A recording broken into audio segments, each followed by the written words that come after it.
खबरों में आगे बढ़ते हैं। प्रयागराज में आयोजित हो रहे महाकुंभ के रंग पूरे देश में छाए हुए हैं। दुनिया भर के लोग संगम में आस्था की डुबकी लगाने के लिए पहुंच रहे हैं। तो वहीं अब प्रयाग संगम से सैकड़ों किलोमीटर दूर पहाड़ों पर भी हिमाचल प्रदेश विश्वविद्यालय में पढ़ाने वाले प्रोफेसर विवेकानंद तिवारी हैं, जो ब्रह्मचारी प्रोफेसर सनातन धर्म पर अब तक 160 किताबें लिख चुके हैं। साथ ही कुंभ पर भी शोध के बाद 8 किताबें लिखी हैं। देखिए। भारत समेत पूरा विश्व एक ऐतिहासिक घटना का साक्षी बन रहा है। 144 सालों के बाद तीर्थराज प्रयागराज में महाकुंभ का आयोजन हो रहा है या पूर्ण कुंभ का आयोजन हो रहा है। और इसको लेकर लोगों में उत्सुकता भी बहुत है। लोग जानना चाहते हैं कि आखिर कुंभ का महत्व क्या है। और पहाड़ों पर खास तौर पर सनातन संस्कृति का एक बहुत विशेष महत्व रहा है, क्योंकि माना जाता है कि पहाड़ों पर ही जो सनातन संस्कृति से जुड़े ज़्यादातर ग्रंथ हैं वो यहाँ पर लिखे गए। मेरे साथ आपको एक यहाँ पर भगवा वस्त्र में जो शख्स नजर आ रहे हैं, ये हिमाचल प्रदेश विश्वविद्यालय में प्रोफेसर है। इनका नाम विवेकानंद तिवारी है। 150 से ज्यादा पुस्तकें सनातन पर लिख चुके हैं और 8 से ज्यादा कृतियां इनकी खास तौर पर कुंभ को लेकर है। इनसे जानेंगे कि क्या आखिर कुंभ का महत्व है और कुंभ इनके लिए किस तरह से महत्व रखता है। स्वागत है आपका। सबसे पहले बहुत तो बहुत धन्यवाद। पहले तो हम थोड़ा आपके विषय में जानना चाहेंगे कि कहाँ से आप हैं और किस तरह से ये जो कुंभ की यात्रा है और सनातन की यात्रा है, ये किस तरह से शुरू हुई।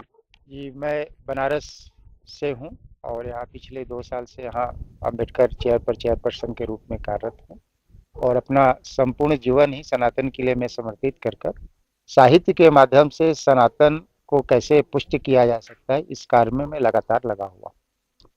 और अभी कुंभ पर मेरी 8 किताबें पब्लिश है, जो किसी भी आचार्य का पूरे देश में सबसे ज़्यादा कार्य कुंभ पर मेरे द्वारा ही संपादित हुई।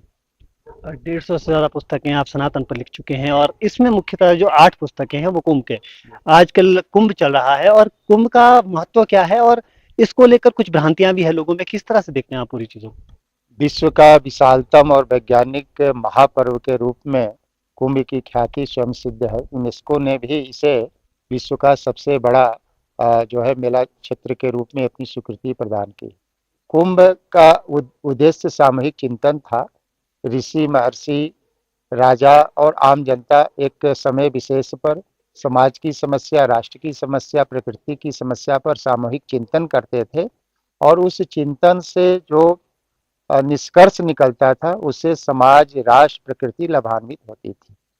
4 प्रमुख स्थानों पर कुंभ निर्धारित स्थल है: प्रयाग, हरिद्वार, उज्जैन और नासिक में। इसका जो आधार है वह अमृत कलश की कथा से जुड़ा हुआ है। 4 स्थानों पर जो है अमृत बूंद गिरी और जिस खगोलीय घटना और जो है ग्रह नक्षत्र की स्थिति में ये गिरा, उसी खगोलीय स्थिति के निर्माण जब होता है तो कुंभ के क्षेत्रों का निर्धारण होता है। सर्वप्रथम अमृत बुंद जो है हरिद्वार में गिरा, फिर प्रयाग में गिरा, फिर उज्जैन में गिरा और उसके बाद वो नासिक में गिरा। ये 4 स्थान है और इसका जो मुख्य आधार स्तंभ होता है वह जो है बृहस्पति, सूर्य, चंद्रमा, वरुण देवता और पृथ्वी का पवित्र छत्र जब आपस में मिलते हैं तो कुंभ का योग बनता है।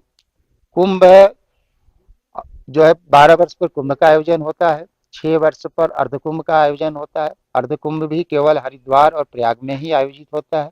उसमें भी केवल प्रयाग में ही जो है अर्धकुंभ के समय में जो है साधु सन्यासी अखाड़े उपस्थित होते हैं। हरिद्वार में जब अर्धकुंभ का योग बनता है उस समय उज्जैन में कुंभ का योग बनता है, तो सारे नागा साधु संत अखाड़े जो है उस समय उज्जैन में जो है कुंभ में सम्मिलित होते हैं। इस प्रकार से केवल व्यवहारिक दृष्टि से अगर देखा जाए तो प्रयाग में ही कुंभ का आयोजन होता है। प्रयाग कुंभ का विशेष महात्म है क्योंकि यह गंगा, यमुना, सरस्वती के संगम पर जो है आयोजित होता है। अभी जो है 144 वर्षों के बाद ऐसा योग बन रहा है जिसको पूर्ण कुंभ के रूप में कहा जाएगा। और ये बड़ा सौभाग्य का विषय है कि जब से कुंभ का आयोजन हो रहा तभी से 1 महीने माघ का महीना प्राप्त हो रहा है।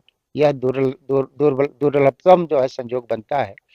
योग में जो भी तप दान यज्ञ आदि करता है उसका अच्छा लाभ प्राप्त होता है।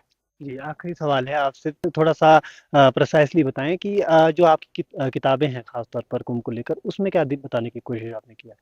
हमारे अलग अलग विषयों को हमने लिया है। सनातन समागम महाकुंभ है, सामाजिक समरसता और महाकुंभ है, सनातन धर्म के रक्षक अखाड़े हैं, और पहली बार मैंने देश में काम किया है दैवीय शक्ति संपन्न किन्नर और किन्नर अखाड़े।